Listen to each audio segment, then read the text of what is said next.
पाकिस्तान के कब्जे वाले कश्मीर में चल रहे प्रदर्शनों के दौरान यह आवाज उठ गई कि पीओके का मामला भारत का मामला है। पीओके के लोगों से पाकिस्तान को कोई मतलब नहीं, उसका कोई लेना देना नहीं। यह वहां के नेता ने कहा। पाकिस्तान की सेना और सरकार जितनी जल्दी हो पीओके से निकल जाएं, यह मांग उठी। पीओके में एक बार फिर बड़ी संख्या में लोग सड़कों पर उतरे। उन्होंने पाकिस्तान की शहबाज शरीफ सरकार और वहां की आसिम मुनीर की सेना के खिलाफ नारेबाजी की, विरोध जताया, अपनी आवाज उठाई, मांग कर दी कि पाकिस्तान पीओके की जमीन को छोड़ दे, अपनी सेना को फौरन वहां से हटा ले। बवाल तब बढ़ गया जब प्रदर्शन कर रहे लोगों और पाकिस्तान की सेना का आमना सामना हो गया। प्रदर्शनकारियों ने आरोप लगाया पाकिस्तानी फौज ने उन पर जुल्म ढाया, गोलियों की अंधाधुंध बारिश कर दी। खबर है कई लोग मारे गए। पीओके में महंगाई और कई मुद्दों को लेकर लंबे वक्त से नाराजगी दिख रही है, प्रदर्शन होते आए हैं। लेकिन 10 दिन पहले पाकिस्तान की सेना ने कुछ प्रदर्शनकारियों पर गोलीबारी कर दी थी। इसी के बाद से पीओके में बवाल भड़का हुआ है। उसके ज्यादातर इलाकों में पाकिस्तान का विरोध तेज हो गया। पाकिस्तान की सेना और सरकार के खिलाफ प्रदर्शन तेज हो गए। इन प्रदर्शनों की अगुवाई JAAC, जॉइंट अवामी एक्शन कमिटी नाम का संगठन कर रहा है। JAAC पाकिस्तान के कब्जे वाले कश्मीर में कई संगठनों का एक गठबंधन है। इसके बड़े नेता हैं एक सरदार अमान खान। उन्होंने एक रैली की, उसमें पाकिस्तान की शहबाज सरकार और सेना को ललकारा। साफ शब्दों में कह दिया कि वो पीओके से बाहर निकल जाएं, उनका वहां कोई काम नहीं है। पीओके के जो मुद्दे हैं उन्हें वहां के लोग जानते हैं और हिंदुस्तान जानता है। सबसे बाहर निकलो, हम जाने, हिंदुस्तान जाने, जम्मू कश्मीर जाने, हमारा मसला है, हमारा मुल्क है, हम जाने, हमारा काम जाने। तुम्हारा क्या काम है? तुम्हारा क्या काम है? हमारे दरिया लूटना? तुम्हारा क्या काम है? हमारी पहाड़ियों पर कोठियां बनाना? यानी पीओके के नेता कह रहे हैं पाकिस्तान का पीओके से कोई लेना देना नहीं है। पीओके को तो हिंदुस्तान अच्छी तरह जानता है, उसकी परवाह करता है। तुम रियासत से बाहर निकलो, हम जाने, हिंदुस्तान जाने, जम्मू कश्मीर जाने, हमारा मसला है, हमारा मुल्क है, हम जाने, हमारा काम जाने। तुम्हारा क्या काम है? तुम्हारा क्या काम है? हमारे दरिया लूटना? तुम्हारा क्या काम है? हमारी पहाड़ियों पर कोठियां बनाना? सरदार अमान खान पाकिस्तान की सरकार पर जमकर बरसे। पीओके में खाने पीने की चीजों और आटे पर मिलने वाली सब्सिडी को खत्म किए जाने पर नाराजगी जताई। मीडिया के ऊपर आके बयान देते हैं, कहते हैं हम सब्सिडी खत्म कर रहे हैं, हम आटे पर सब्सिडी खत्म कर रहे हैं। हम तुम्हें कहते हैं हम तुम्हारे मुंह पे मारते हैं सब्सिडी। तुम रियासत से बाहर निकलो, रियासत के सारे व्यवसाय जो है वो हमारे हवाले करो। JAAC के नेता ने आरोप लगाया पाकिस्तान की सरकारें लंबे वक्त से पीओके के संसाधनों को लूटती आ रही हैं, वहां के लोगों का हक मारती आ रही हैं। उनका दावा है पाकिस्तान के कई नेताओं और अधिकारियों ने पीओके में बड़े पैमाने पर लूट खसोट मचाई, अपनी तिजोरियों को भरा। तुम्हारे तो घरों से, तुम्हारे कोठियों से, बंगलों से, जो तुमने गरीबों का पैसा चोरी करके जो तुमने बंगले बनाए हैं, कोठियां, उनके दरवाजों से कश्मीर की लकड़ी की खुशबू आती है। पाकिस्तान के कब्जे वाले कश्मीर में महंगाई, बेरोजगारी, बिजली के महंगे बिल, कई मुद्दों को लेकर प्रदर्शन जारी हैं। इस दौरान पीओके के रावलाकोट में एक बार फिर गोलीबारी की खबर आई। वहां लोग प्रदर्शन कर रहे हैं। उन्होंने आरोप लगाया पाकिस्तान की सेना ने फिर बेगुनाह लोगों पर फायरिंग कर दी और 2 लोगों की मौत हो गई। 10 दिन पहले भी रावलाकोट में ही पुलिस और पैरामिलिट्री फोर्स ने गोलियां चलाई थी। वहां एक प्रदर्शनकारी की मौत हुई थी।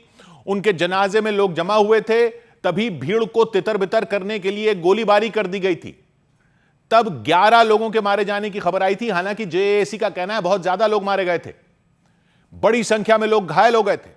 लेकिन 10 दिन के अंदर ही पीओके का रावलाकोट एक बार फिर गोलियों की तड़तड़ाहट से दहल उठा। एक व्यक्ति जो प्रदर्शन कर रहे थे, उनका कहना है इतना खौफनाक मंजर उन्होंने पहले कभी देखा नहीं था। तो रेंजर्स की 40 से 50 गाड़ियों ने ऐसी फायरिंग की कि मैंने अपनी जिंदगी में ऐसी फायरिंग नहीं देखी। उस व्यक्ति ने आरोप लगाया पाकिस्तान के सैनिकों ने नमाज के लिए इकट्ठा हुए लोगों को भी नहीं छोड़ा, उन पर भी गोलियों की बौछार कर दी। सीधे फायर मारे, नमाजियों पे मारे। ठीक है, ये मुसलमानों वाला काम नहीं है, इसलिए क्या पता ये इसराइल की फौज है या किसी और मुल्क की फौज। ये मुसलमान कहलाने मुसलमानी फौज ऐसा काम कर ही नहीं सकती। चश्मदीदों का दावा है इस गोलीबारी में 2 लोगों की जान चली गई, कई लोग बुरी तरह घायल हो गए, लेकिन पाकिस्तान की सरकार और सेना ने इसकी कोई पुष्टि नहीं की। हालांकि उन पर पहले ही आरोप लगते रहे कि वो पीओके में की गई बर्बरता से जुड़े आंकड़े जानबूझकर छिपाते रहे हैं। 100 बात की एक बात यह कि पीओके में जो हो रहा है वो पूरी दुनिया को देखने की जरूरत है।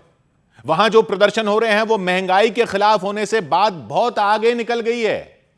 इसीलिए पाकिस्तान की फौज बौखलाई हुई है और फायरिंग कर रही है लोगों पर, क्योंकि जो जॉइंट अवामी एक्शन कमेटी प्रदर्शन कर रही है उसके नेता सरदार अमान खान ने तो अब खुलेआम कह दिया कि पाकिस्तान का कश्मीर से कोई लेना देना ही नहीं है।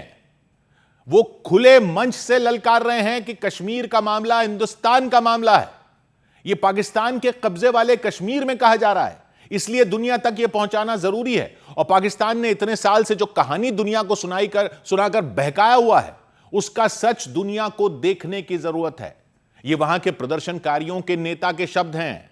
वो क्या कह रहे हैं? हम जाने, हिंदुस्तान जाने, जम्मू कश्मीर जाने, हमारा मसला है, हमारा मुल्क है, हम जाने, हमारा काम जाने, तुम्हारा क्या काम है? पाकिस्तान के मुंह पर तमाचा पाकिस्तान के कब्जे वाले कश्मीर के लोग ही मार रहे हैं। इसीलिए वहां सेना इस तरह से बौखलाई हुई है कि लोगों पर गोलियां चला रही है। यह कोई आम प्रदर्शन नहीं है, यह बड़े विद्रोह में बदलता जा रहा है और इस पर लगातार नजर रखने की जरूरत है।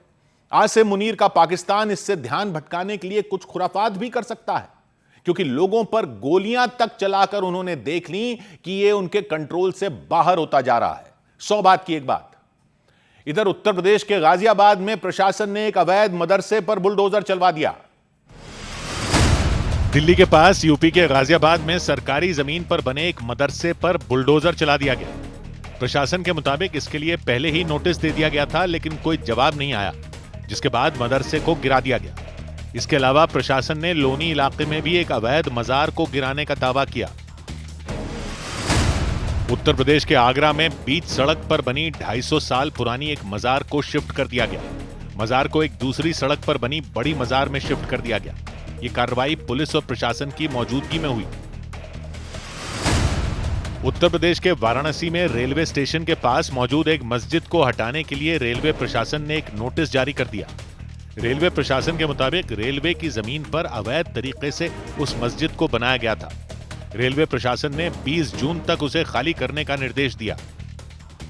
उधर अयोध्या के राम मंदिर में दान की चोरी के आरोपों की जांच के दौरान मंदिर के एक सेवादार रामशंकर यादव उर्फ टिन्नू का नाम सबसे ज्यादा चर्चा में है। सूत्र बता रहे हैं एसआईटी की नजर उनकी 50 करोड़ की संपत्तियों पर है। यह बताया जा रहा है 50 करोड़ की संपत्ति है।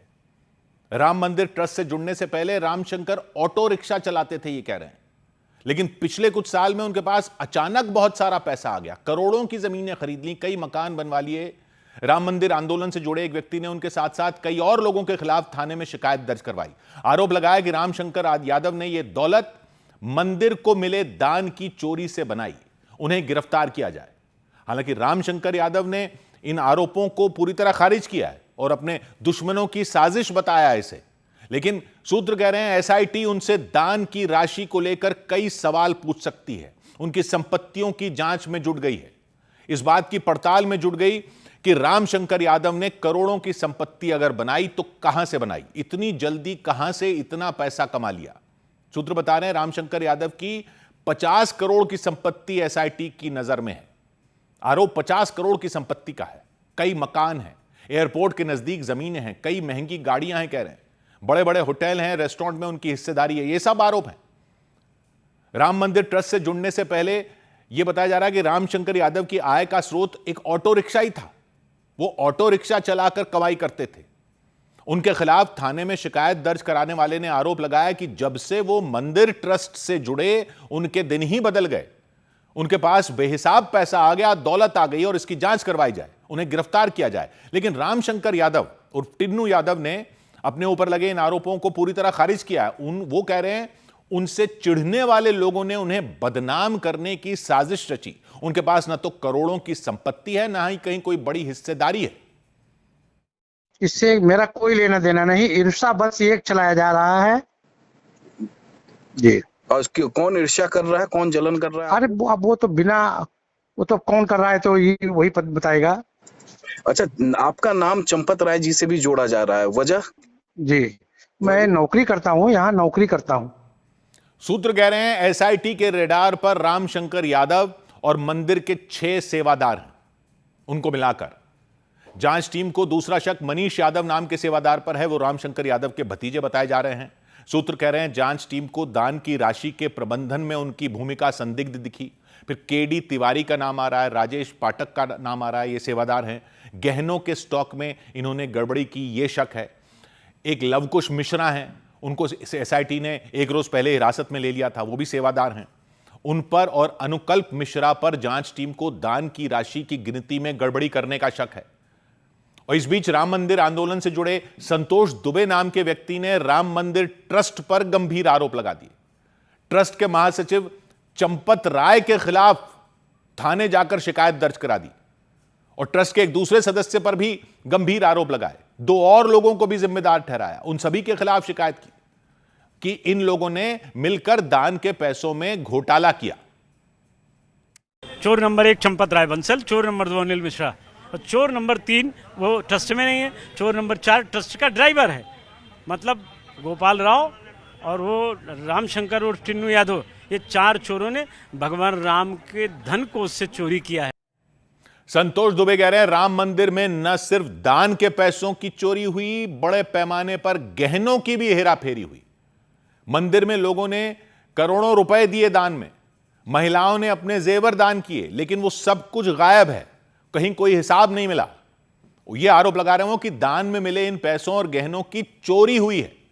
किसी को कोई सबूत ना मिले, इसके लिए सीसीटीवी कैमरों से फुटेज गायब करवाई गई है। इसलिए एसआईटी जल्द से जल्द इन लोगों को गिरफ्तार करे, जेल भेजे।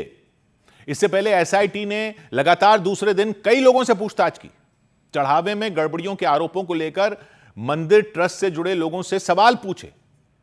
चंपत राय समेत ट्रस्ट के कुछ अधिकारियों को भी बुलाया गया है।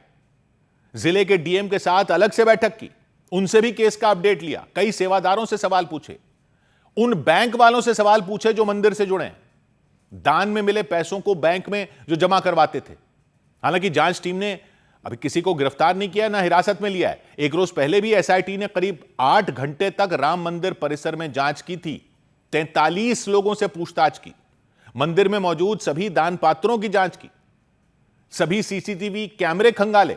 और राम मंदिर आंदोलन से जुड़े संतोष दुबे के बाद कांग्रेस भी पुलिस के पास पहुंच गई। शरद शुक्ला कांग्रेस नेता हैं, उन्होंने भी मामले में केस दर्ज किए जाने की मांग की कि राम मंदिर ट्रस्ट से जुड़े लोगों की मिली भगत से दान के पैसों की बड़ी चोरी हुई, यह आरोप है। तो ट्रस्ट के बड़े लोगों ने इसी वजह से चुप्पी साध रखी है, यह आरोप लगा रहे हैं कांग्रेस नेता कि वो कोई बयान नहीं दे रहे। जिन लोगों पर भरोसा किया गया उन्होंने ही पैसे चुराए। तो मामला सामने आने के बाद भी केस नहीं दर्ज करवाया। जिसको रखवाली की जिम्मेदारी है वो काहे चुप है? जिम्मेदारी ये है ना भाई, आपको मैंने रखवाला बनाया है मंदिर का और चोरी हो रही है, आप मौन बैठे हैं, तो आप भी चोर, इसका मतलब है भाई ट्रस्ट ने 9 दिन से मुकदमा क्यों नहीं लिखवाया, अभी तक एफआईआर कराई? समाजवादी पार्टी ने एक बार फिर यूपी सरकार पर हमला बोला। पार्टी अध्यक्ष अखिलेश यादव ने सोशल मीडिया के जरिए आरोप लगाया कि राम मंदिर में बड़े स्तर पर दान के पैसों की चोरी हुई, करोड़ों रुपए की श्रीराम शिलाओं की चोरी हुई। इसमें बीजेपी नेताओं के कई सहयोगी शामिल हो सकते हैं, अच्छी तरह से जांच की जाए। बाद में उन्होंने राज्य सरकार पर भी निशाना साधा। जिस प्रदेश में नौकरी रोजगार के लिए आईआईटी बनना था, वहां एसआईटी बन रही है। और देखिए आप, डबल इंजन की डबल टंकी है, डबल इंजन की डबल टंकी है। कितना भ्रष्टाचार हो रहा है। विवाद की शुरुआत मंदिर ट्रस्ट के पूर्व लेखा प्रभारी के आरोप से हुई थी। पूर्व लेखा प्रभारी महिपाल सिंह ने दावा किया था कि कई बार दान की गिनती और अकाउंट में दर्ज राशि में अंतर पाया गया था। दान में मिले पैसों की जो गिनती की गई थी, उतना पैसा बैंकों में जमा नहीं करवाया गया था। उनके दावे के आधार पर समाजवादी पार्टी ने आरोप लगाने शुरू किए थे। राज्य के पूर्व मंत्री समाजवादी पार्टी के नेता पवन पांडे ने सबसे पहले राम मंदिर के चढ़ावे में चोरी का आरोप लगाया था कि मंदिर के दान में करोड़ों रुपए की हेराफेरी हो सकती है, इसलिए इसकी जांच करवाई जाए। फिर अखिलेश यादव ने इसे लेकर सरकार के खिलाफ मोर्चा खोल दिया।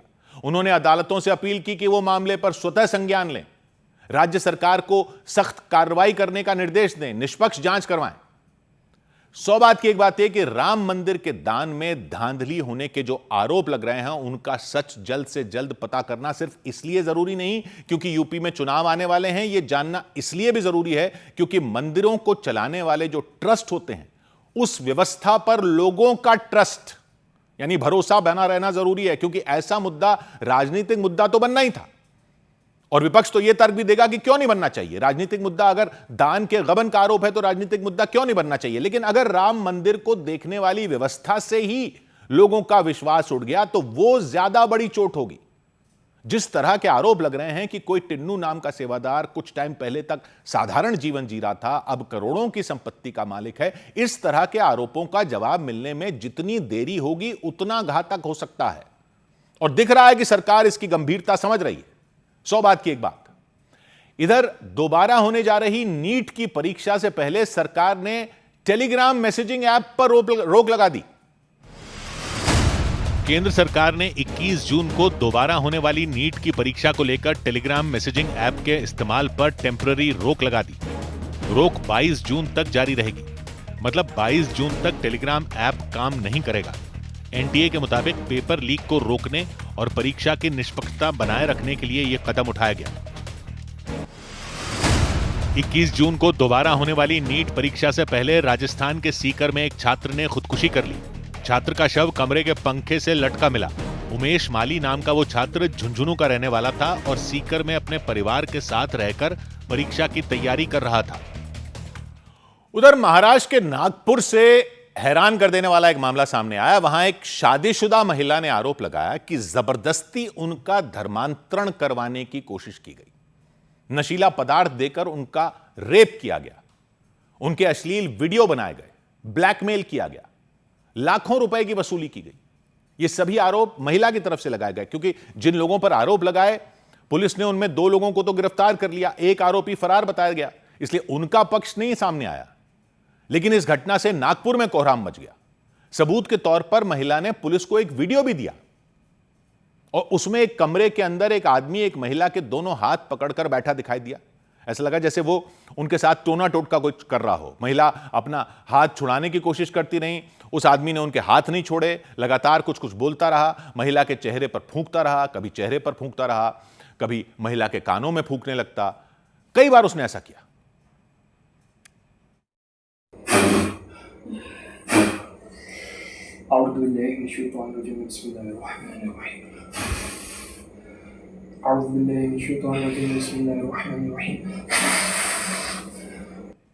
उस आदमी के आगे वो महिला बेबस नजर आई, खुद को छुड़ाने की कोशिश करती रही, लेकिन उस आदमी ने उन्हें नहीं छोड़ा। कुछ देर तक ऐसे ही चलता रहा। महिला ने कई बार हाथ छोड़ने के लिए कहा भी, लेकिन वो नहीं माना।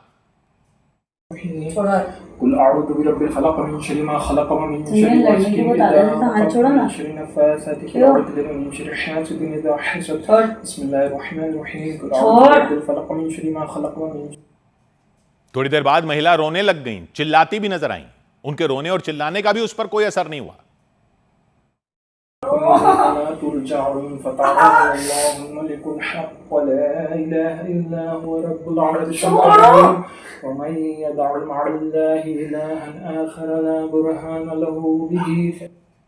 उस महिला के मुताबिक वीडियो में दिख रहे आदमी का नाम अय्याज ताज मादरे है।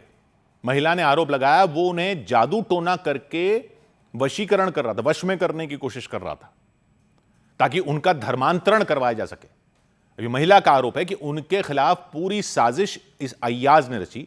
उसी ने उनका रेप किया, उनका धर्म बदलवाने की कोशिश की। पुलिस की जांच के लिए अय्याज और आरोप लगाने वाली महिला एक दूसरे को पहले से जानते हैं। दोनों एक ही गांव के रहने वाले, पड़ोसी थे। उनमें दोस्ती थी। बाद में महिला की शादी हो गई थी। शादी के बाद उन्होंने प्रॉपर्टी का काम शुरू किया। पुलिस का कहना है कुछ महीने पहले सोशल मीडिया पर महिला और अय्याज की बातचीत शुरू हुई थी। महिला का आरोप है कुछ वक्त पहले अय्याज ने उन्हें जमीन खरीदने का झांसा दिया था। सौदा पक्का करने की बात कहकर उन्होंने नागपुर के एक होटल में बुलाया था उन्हें। और महिला का कहना है होटल में अय्याज ने उन्हें नशीला कुछ जूस पिलाया, बेहोश किया और उनका रेप किया, अश्लील वीडियो बनाए। तस्वीरें खींच ली थी, वीडियो और तस्वीरों के जरिए फिर उन्हें ब्लैकमेल करना शुरू कर दिया, महिला कह रही है। लेकिन यह सब कुछ यहीं खत्म नहीं हुआ। महिला ने अपनी शिकायत में दावा किया कि उन्हें जबरदस्ती फिर मध्य प्रदेश के छिंदवाड़ा ले जाया गया, वहां एक धार्मिक आयोजन किया गया, उसमें उनका धर्म बदलवाने की कोशिश की गई। जो पीड़ित है उसका कहना है कि उसके ऊपर बलजबरी उसका संबंध हुआ है, फिर उसके बाद रिलीजियस कन्वर्शन का भी प्रकार है, उसके बाद उससे एक्सटॉर्शन भी मांगा गया था। महिला का कहना है छिंदवाड़ा में उनकी मर्जी के बिना उनका अय्याज से निकाह तक करवा दिया गया था, उन्हें कलमा पढ़ने के लिए मजबूर किया गया था, गाय का मांस खाने के लिए भी मजबूर किया गया था, उन पर काला जादू जैसा कुछ करने की कोशिश की गई थी। महिला ने दावा किया कि कुछ दिन तक वो सब कुछ सहती रहीं, लेकिन बाद में वो पुलिस के पास पहुंच गई। हालांकि सारे आरोप ये महिला की तरफ से लगाए गए, सब कुछ महिला की तरफ से कहा गया, दूसरी तरफ की तो पक्ष ही सामने नहीं आ रहा। पुलिस ने उनकी शिकायत पर जांच शुरू की, अय्याज के साथ उसके साथी अमीन शेख को गिरफ्तार कर लिया। हमने कंप्लेंट आने के बाद इमीडिएटली उसको सीरियसली लिया, एफआईआर इमीडिएटली रजिस्टर किया, इसके बाद 2 आरोपी को भी हमने अरेस्ट किया। तो नागपुर पुलिस की एक टीम मध्य प्रदेश के छिंदवाड़ा भी पहुंच गई, उस मौलाना की तलाश में जुट गई जिसे लेकर महिला का कहना है कि उस मौलाना ने छिंदवाड़ा में उनका धर्म परिवर्तन करवाने की कोशिश की थी। इधर टीएमसी के बागी सांसदों ने अलग ग्रुप के तौर पर मान्यता देने की मांग की। टीएमसी के बागी सांसदों ने लोकसभा में अलग ग्रुप के तौर पर मान्यता देने की मांग कर दी। खबर है कि इस पर लोकसभा स्पीकर ओम बिरला दोनों पक्षों की बात सुनने के बाद फैसला करेंगे। सूत्रों के मुताबिक स्पीकर की तरफ से ममता बनर्जी के खेमे में शामिल सांसदों को ईमेल भेजकर बैठक के लिए बुलाया गया। पश्चिम बंगाल के जलपाईगुड़ी में पुलिस ने टीएमसी नेता कृष्णा दास के घर पर छापेमारी की। पुलिस ने छापेमारी के दौरान धारदार हथियार और गाड़ियां जब्त करने का दावा किया। पुलिस के मुताबिक बीजेपी कार्यकर्ताओं पर हमले के आरोपों की जांच के तहत यह कार्रवाई की गई। पश्चिम बंगाल के हावड़ा में एक गांव की ग्राम पंचायत की प्रधान के खिलाफ लोगों का गुस्सा फूट पड़ा। लोगों के मुताबिक टीएमसी की सरकार के दौरान उन पर भ्रष्टाचार के कई आरोप लगे थे, लेकिन कई बार शिकायत किए जाने के बावजूद उन पर कार्रवाई नहीं हुई। राज्य में सरकार बदलने के बाद बड़ी संख्या में लोगों ने उनके दफ्तर को घेर लिया। लोगों की भीड़ को देखकर वो सबसे माफी मांगती नजर आई। उधर अभिनेत्री संचिता उगले की आत्महत्या के बाद जानकारी सामने आई कि वो मानसिक तनाव से जूझ रही थीं, डिप्रेशन में थीं। पुलिस कह रही है संचिता काम न मिलने की वजह से परेशान थीं, काम न मिलने की वजह से उनका हौसला टूट रहा था, वो हिम्मत हारने लगी थीं। अपनी मानसिक स्थिति को सुधारने के लिए उन्होंने एक डॉक्टर से सलाह भी ली थी, मुंबई के एक डॉक्टर से अपना इलाज करा रही थी, लेकिन इसी बीच उन्होंने अपनी जान दे दी। महाराष्ट्र के पालघर में अपने घर में 2 दिन पहले उन्होंने फांसी लगा ली, आत्महत्या कर ली। और उनकी आत्महत्या के बाद उनके मानसिक तनाव में होने की जानकारी सामने आई। उसके लिए एक व्हाट्सएप चैट की बात की गई कि एक व्हाट्सएप चैट के कुछ स्क्रीनशॉट सामने आए, उनमें मानसिक रूप से परेशान होने की बातें लिखी नजर आई। ऐसे संकेत मिले कि वो मानसिक रूप से परेशान थी। जैसे उसमें लिखा कि डायलॉग भूलने लगी हैं, बुरे सपने देख रही हैं। पुलिस कह रही है ये जो व्हाट्सएप चैट के स्क्रीनशॉट हैं, ये अलग अलग स्क्रीनशॉट संचिता और उनके डॉक्टर के बीच हुई बातचीत के हैं। पुलिस के मुताबिक व्हाट्सएप के जरिए संचिता उगले और उनके डॉक्टर के बीच बातचीत हुई थी। कई बार संचिता ने अपने डॉक्टर से सलाह ली थी, डॉक्टर की मदद से अपनी मानसिक हालत ठीक करने की कोशिश की थी। कि उसका इलाज चल रहा था, उसका मानसिक हालत ठीक नहीं था और वो कोई डॉक्टर से यानी साइकेट्रिक से वो सजेशन भी ले रही थी और उसका दिमागी हालत ठीक नहीं था, ऐसा कुछ लग रहा है। तो संचिता उगले के परिवार का आरोप है कि उन्हें परेशान किया जा रहा था, टॉर्चर किया जा रहा था। उसके बावजूद संचिता ने अपने परिवार के किसी सदस्य से इस बारे में बात नहीं की थी, चर्चा नहीं की थी परिवार में। उसने जो किया वो गलत किया, ये मेरे को मालूम है, लेकिन वो टॉर्चर के वजह से ही किया है, बस वो ऐसा नहीं करने वाली बेटी। और उनके चचेरे भाई ने भी टीवी इंडस्ट्री पर गंभीर आरोप लगाए कि जिस तरह दबाव में आकर सुशांत सिंह राजपूत ने 14 जून 2020 को अपनी जान दे दी थी, ठीक उसी तरह संचिता ने भी 14 जून 2026 को आत्महत्या कर ली। सोशल मीडिया पर पोस्ट की एक वीडियो का जिक्र किया चचेरे भाई ने कि उसमें सुशांत सिंह राजपूत की आत्महत्या का जिक्र किया था। संचिता उगले की मौत के बाद उनके परिवार ने प्रशासन से इंसाफ की मांग की, न्याय की मांग की, संचिता को परेशान करने वाले लोगों के खिलाफ कार्रवाई किए जाने की मांग की। उधर मुंबई के माहिम इलाके में सड़क पर बनाई गई सफेद पट्टियों को लेकर राज ठाकरे की पार्टी ने विरोध जताया, एमएनएस ने विरोध जताया, प्रदर्शन किया। जैन समुदाय के कुछ लोगों ने कुछ दिन पहले कुछ सड़कों पर सफेद रंग से पेंट करवा दिया था।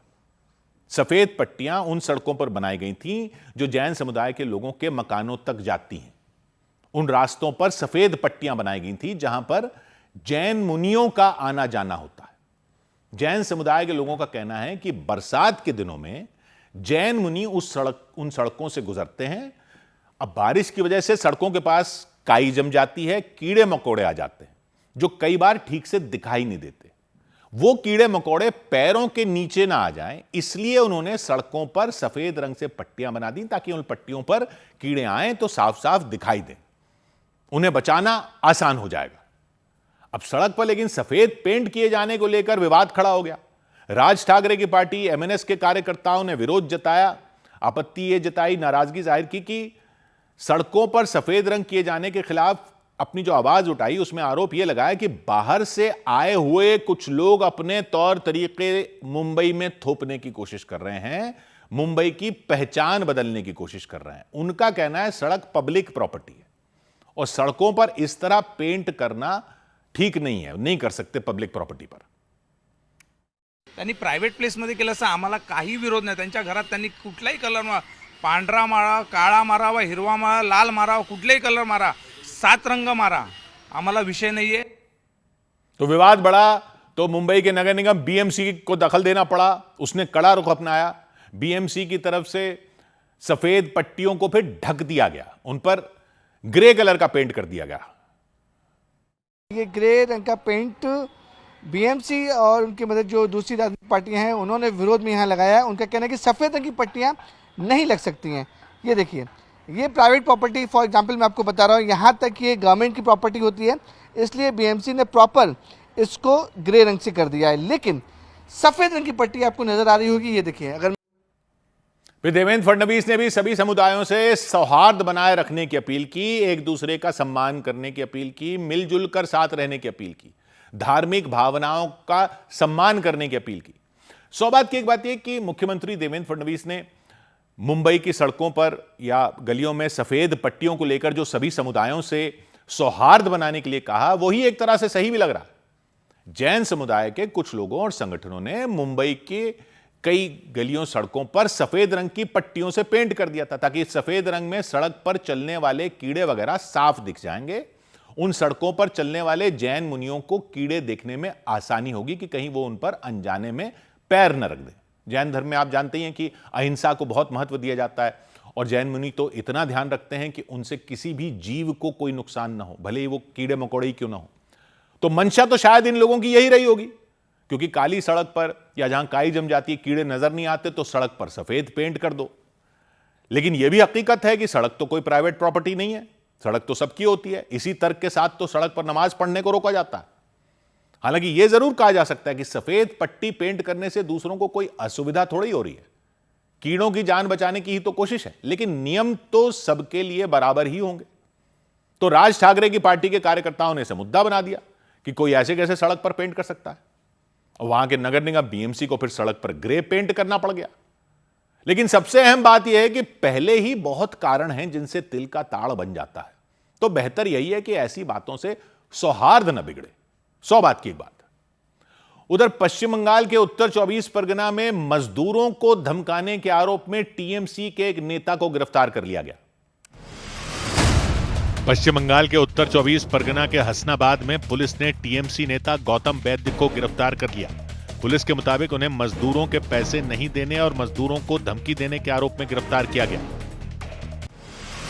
पश्चिम बंगाल के उत्तर 24 परगना के संदेश खाली में शाहजहां शेख के समर्थकों पर मछली पालन क्षेत्र पर कब्जा करने और लोगों के साथ मारपीट करने के आरोप लगे। मारपीट में घायल हुए लोगों ने थाने पहुंचकर आरोपियों के खिलाफ शिकायत दर्ज करवाई। उधर पश्चिम बंगाल के फलता में टीएमसी नेता जहांगीर खान की गिरफ्तारी के विरोध में गुस्साए लोगों ने हंगामा कर दिया, प्रदर्शन कर दिया, हाईवे जाम कर दिया। बड़ी संख्या में लोग हाईवे पर इकट्ठा हो गए, हाईवे से गाड़ियों का गुजरना रोक दिया, रास्ता ठप कर दिया, नारेबाजी शुरू कर दी और पुलिस को उन पर लाठीचार्ज करना पड़ा, खदेड़ना शुरू कर दिया पुलिस ने। प्रदर्शन कर रहे लोगों पर डंडे बरसाए पुलिस ने, हाईवे से खदेड़ते हुए उन्हें नजर आए। लाठीचार्ज होते ही लोग भागते हुए दिखाई दिए, दौड़ते दिखाई दिए। भीड़ तितर बितर हो गई। कुछ ही देर में सड़क पर अपने जूते छोड़कर लोग दौड़ पड़े, चप्पलें छोड़कर दौड़ पड़े। पुलिसकर्मी भी उनके पीछे दौड़ पड़े, काफी दूर तक उनके पीछे वो भागते रहे।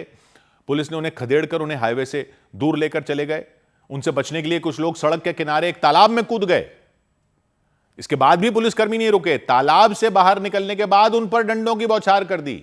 कुछ लोग तालाब के किनारे झाड़ियों में छिप गए।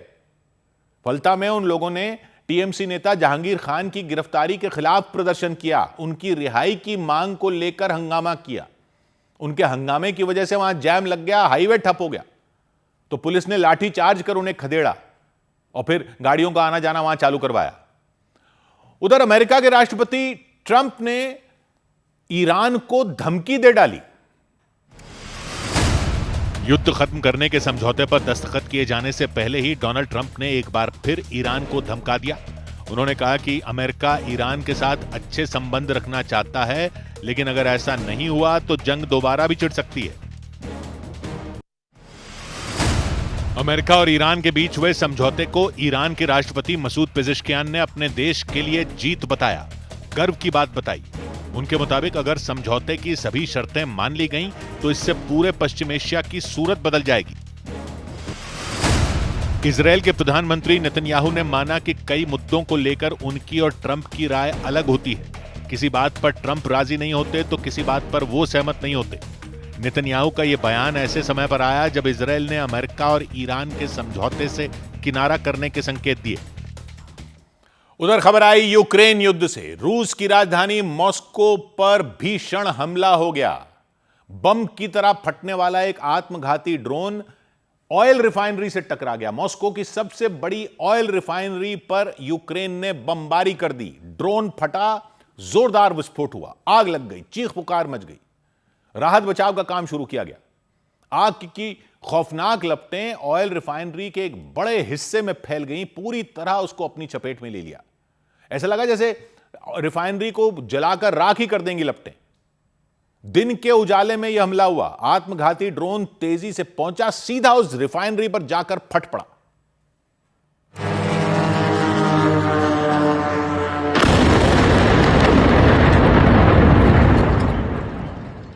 जबरदस्त धमाका हो गया। आसपास के इलाके भी हिल गए, बुरी तरह थर्रा उठे।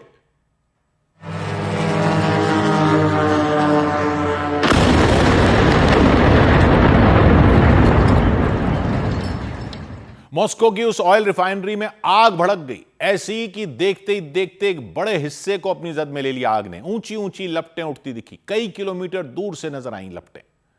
हमले के बाद राहत बचाव का काम शुरू किया गया। कई घंटों की मेहनत के बाद आग बुझाई गई। गनीमत यह रही कोई इसमें घायल नहीं हुआ, लेकिन उस रिफाइनरी को भारी नुकसान होने की खबर आई। यूक्रेन के राष्ट्रपति ज़ेलेंस्की ने इस हमले के बाद अपने सैनिकों की जमकर तारीफ की, उनकी पीठ थपथपाई, क्योंकि यूक्रेन की फौज ने रूस में सबसे सुरक्षित माने जाने वाली जगह यानी उसकी राजधानी पर ड्रोन अटैक किया। मॉस्को की सबसे बड़ी ऑयल रिफाइनरी को दहला दिया, जबकि यूक्रेन के बॉर्डर से इसकी दूरी 500 किलोमीटर से भी ज्यादा है। ज़ेलेंस्की ने दावा किया रूस पर दबाव बनाने के लिए इस तरह के हमले बेहद जरूरी हैं ताकि वो युद्ध का अंत करने के लिए तैयार हो। इधर ट्रंप ने ईरान में युद्ध के दौरान हुए नुकसान के लिए उसे $300 मिलियन का मुआवजा दिए जाने के दावों को पूरी तरह खारिज कर दिया। अमेरिका के राष्ट्रपति डोनाल्ड ट्रंप ने दावा किया कि ईरान कभी भी परमाणु हथियार नहीं बनाने की बात पर सहमत हो गया। उन्होंने ईरान को $300 मिलियन यानी भारतीय रुपयों में करीब 28,000 करोड़ देने की बात को गलत बताया। निफ्टी की वीकली एक्सपायरी के दिन सेंसेक्स और निफ्टी दोनों में लगातार तीसरे दिन बढ़त रही। हालांकि मेटल सेक्टर के साथ मिलकर फार्मा और पीएसयू बैंक इंडेक्स ने मार्केट पर दबाव बनाने की कोशिश की, लेकिन आईटी और रियल्टी इन दो सेक्टरों ने मिलकर मार्केट को ऊपर खींच लिया। और ओवरऑल निवेशकों की दौलत करीब 2.5 लाख करोड़ रुपए बढ़ गई। 100 बात की एक बात यह है कि क्या 85% या 100% एथेनॉल वाला ईंधन सस्ता पड़ेगा? आपको यह तो शायद पता लग ही गया होगा कि भारत में अब E85 पेट्रोल भी मिलना शुरू हो गया। E85 ईंधन, E85 यानी पेट्रोल में 85%, 85% एथेनॉल और 15% पेट्रोल। अभी ये कुछ ही पेट्रोल पंप पर मिल रहा है दिल्ली वगैरह में। अगले साल तक देश में 5000 पेट्रोल पंपों में मिलने लगेगा, ऐसा टारगेट है। और ये नॉर्मल पेट्रोल से 20 रुपए लीटर सस्ता बेचा जा रहा है। मतलब दिल्ली में पेट्रोल 102 का है तो ये 82 का मिल रहा है। हालांकि अब तो नॉर्मल पेट्रोल में भी 20% एथेनॉल मिक्स होता है, लेकिन 20% एथेनॉल वाला पेट्रोल तो सभी पेट्रोल गाड़ियों में डालने के लिए बेचा जा रहा है। ये E85 पेट्रोल यानी कि 85% एथेनॉल वाला पेट्रोल सब गाड़ियों में नहीं डाल सकते। उसके लिए फ्लेक्स फ्यूल इंजन वाली गाड़ी ही होनी चाहिए, चाहे कार हो या मोटरसाइकिल हो। उन्हीं गाड़ियों में ये 20 रुपए सस्ता वाला पेट्रोल डाल सकते हैं। फ्लेक्स फ्यूल वाली गाड़ियों में दोनों तरह का पेट्रोल डाल सकते हैं, 20% एथेनॉल वाला भी और 85% एथेनॉल वाला भी। और आगे चलकर E100 भी आने वाला है, यानी जिसमें सिर्फ एथेनॉल होगा, पेट्रोल होगा ही नहीं। 100% एथेनॉल फ्लेक्स फ्यूल इंजन वाली गाड़ियों में कोई सा भी पेट्रोल डलवा सकते हैं, भले ही उसमें कितना ही एथेनॉल मिला हुआ हो। ऐसी गाड़ियां भारत में मिलने लग गई हैं, कार भी, मोटरसाइकिलें भी। यह सब इसलिए किया जा रहा है ताकि विदेशों से कच्चा तेल कम मंगाना पड़े, क्योंकि एथेनॉल तो भारत में ही बनाया जा रहा है। जितना कम पेट्रोल लोग इस्तेमाल करेंगे उतना देश के डॉलर बचेंगे। इसलिए सरकार ने एक्साइज ड्यूटी में छूट देकर इसको 20 रुपए प्रति लीटर सस्ता रखने को कहा है तेल कंपनियों को, ताकि लोग फ्लेक्स फ्यूल गाड़ियां लें और 20 रुपए सस्ता वाला यह पेट्रोल डलवाने का फायदा उनको मिले। लेकिन सवाल यह है कि क्या 20 रुपए सस्ता पेट्रोल डलवाना वाकई में सस्ता पड़ेगा? क्योंकि एथेनॉल में उतनी माइलेज नहीं मिलती जितनी पेट्रोल में मिलती है। तो वो हिसाब क्या बैठता है, पब्लिक तो वो देखेगी फ्लेक्स फ्यूल गाड़ी लेने से पहले। तो इसमें देखना है कि ब्राजील में क्या हुआ था। ब्राजील में क्यों? क्योंकि एथेनॉल से गाड़ियां चलाने का सिस्टम तो दुनिया ने एक तरह से ब्राजील से ही सीखा है। वहां तो यह हालत है कि सारी गाड़ियां ही फ्लेक्स फ्यूल गाड़ियां होती हैं, यानी सब में E85 या E100 डल सकता है। और ब्राजील में गाड़ियां आज से एथेनॉल पर नहीं चल रही, 50 साल से एथेनॉल पर चलने वाली गाड़ियां बन रही हैं वहां पर। 1975 से ही ब्राजील एथेनॉल से गाड़ियां चलाने की ब्राजील ने पॉलिसी लागू कर दी थी। पहले तो वहां एथेनॉल वाले इंजन की गाड़ियां ही अलग होती थी, एथेनॉल वाली गाड़ियां अलग, पेट्रोल वाली अलग। तो वो तो ऐसे हो गया जैसे हमारे यहां डीजल की गाड़ी अलग और पेट्रोल की गाड़ी अलग होती है। तो वहां समझ लीजिए कि 3 तरह के इंजन वाली गाड़ियां हुआ करती थी, पेट्रोल गाड़ियां, डीजल गाड़ियां और एथेनॉल गाड़ियां। लेकिन फिर फ्लेक्स फ्यूल वाले इंजन आ गए जिनमें पेट्रोल या एथेनॉल कुछ भी डाल लो या दोनों का मिक्स डाल लो। तो 2003 से वहां 2 तरह की गाड़ियां हो गई, फ्लेक्स फ्यूल वाले इंजन वाली और डीजल इंजन वाली। तो फ्लेक्स फ्यूल वाली गाड़ियों में आप पेट्रोल भी डलवा सकते हो या 100% एथेनॉल वाला E100 भी डलवा सकते हो, या कितना भी एथेनॉल मिला हो पेट्रोल में वो वाला ईंधन भी डलवा सकते हो। लेकिन ब्राजील में देखा गया कि एथेनॉल वाला ईंधन लोग तभी डलवाते हैं जब वो नॉर्मल पेट्रोल से 30% सस्ता होता है, तभी उसमें फायदा दिखता है। तो ब्राजील में तो यह कहा जाता है कि एथेनॉल डालने में 70% रूल चलता है, 70% रूल। मतलब जितने का पेट्रोल है एथेनॉल वाले ईंधन का दाम उसका 70% रखो तभी फायदा है, यानी 30% सस्ता रखो तभी फायदा है। क्योंकि यह देखा गया वहां पर कि एथेनॉल की माइलेज 30% कम आती है पेट्रोल से। तो अगर 1 लीटर प्योर पेट्रोल में गाड़ी 10 किलोमीटर चलती है तो 1 लीटर प्योर एथेनॉल में 7 किलोमीटर चलती है। यह ब्राजील का एक्सपीरियंस कहता है। अब आ जाइए हमारे यहां। हमारे यहां तो 85% एथेनॉल वाले पेट्रोल का दाम 20 रुपए कम रखा गया है। लेकिन यह ध्यान रखिए कि हमारे यहां जो नॉर्मल पेट्रोल है उसमें भी 20% एथेनॉल तो मिला ही हुआ है। तो एथेनॉल का माइलेज 30% कम होने का फॉर्मूला लगाएं यहां पर, तो मान लीजिए कि अगर 100% पेट्रोल पर गाड़ी 10 किलोमीटर चल पाती है तो 20% एथेनॉल वाला जो पेट्रोल हमारे यहां नॉर्मल पेट्रोल की जगह मिल रहा है उसमें 800 ml हुआ पेट्रोल, 200 ml हुआ एथेनॉल।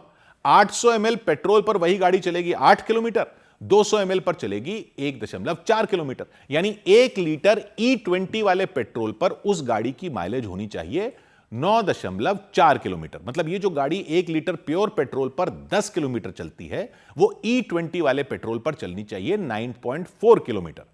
अब इसी तरह E85 का हिसाब लगाएं तो 1 लीटर 1 लीटर में 85% एथेनॉल वाले ईंधन में 850 ml होगा एथेनॉल, 150 ml होगा पेट्रोल।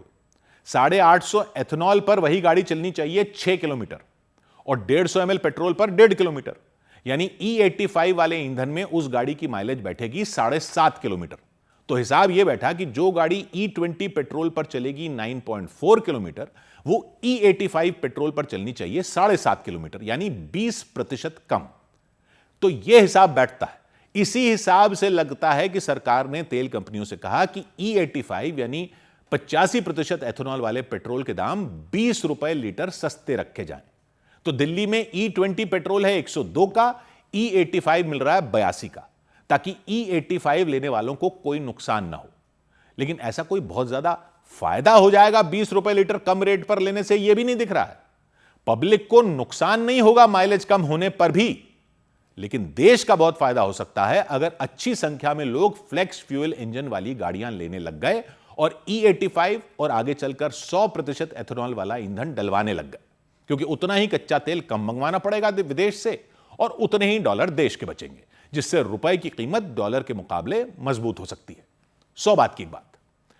इधर दिल्ली पुलिस ने साइबर ठगों की मदद करने वाले गिरोह का पर्दाफाश करने का दावा किया।